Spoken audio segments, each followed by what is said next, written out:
You know, we all learned in middle school that you have to find the variable, right? Find x, find y. But often on the GMAT, they'll set the question up such that finding the actual variable is not the most efficient way to go.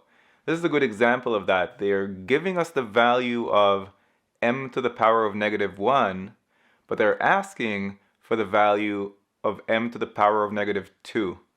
So our job is to ask ourselves, what's the most efficient way to get from m to the -1 to m to the -2? What arithmetic operation could we perform on m to the power of -1 to turn it into m to the power of -2? And I'm thinking, well, if I have m to the -1 and I want to turn it into m to the -2, I would just have to square it.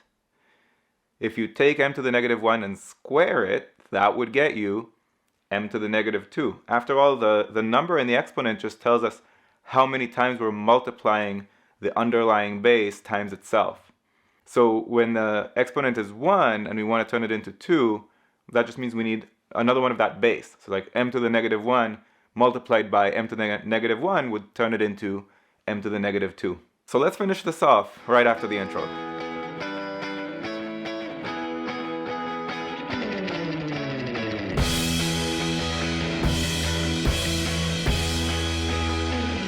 Well, in this case, we know that m to the power of -1 is -1/3. So I want to square that to get the answer. So -1/3 multiplied by itself, or -1/3 squared, is what?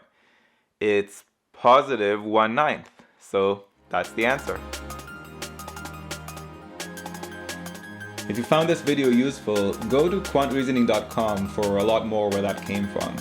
You should also click that like button and let me know in the comments below what you'd like me to make future videos about. And of course, if you haven't yet subscribed, go ahead and do that and click that bell below so you get notified about future videos. See you next time.